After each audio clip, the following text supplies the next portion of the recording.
Pilitan sa 8th Gala Performance and Back to School Night ng Pinoy Dream Academy Little Dreamers.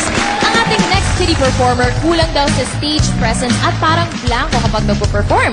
Magpakitang gilas na kaya siya ngayong gabi? At ano naman ang reaksyon niya sa pagkakaroon ng second chance? Let's watch this. Masaya po ulit. Kasi nga po, nakapag-klase ulit ako po. Kasi po, nakita ko din po yung mga kaklase ko. Lalaro nga po kami din. Yung makikinig po ako sa teacher. Magpa-practice po ako. If we all stand together just one time, stand up for love po. Favorite ko po yun.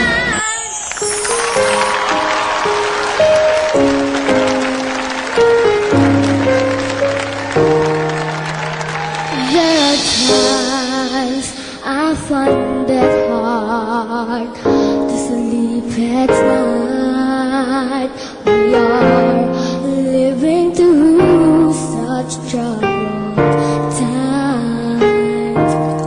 So how can I pretend that I don't know what's going on when every second and every minute another soul is gone? If we all stand together just one time, then all we can beyond. Stand up for love. Stand up for love. No, start to run and start to run now. One person stand up and I'm gonna sing this song. If we all stand together just one time, then all you can beyond. Stand up for love. Stand up for love.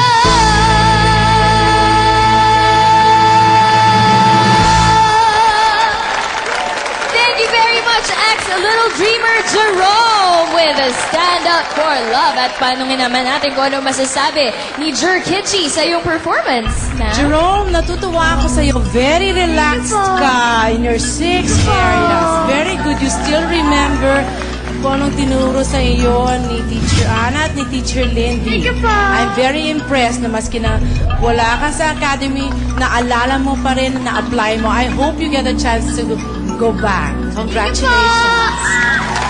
Thank you, Miss Kitchi. Thank you, Jerome.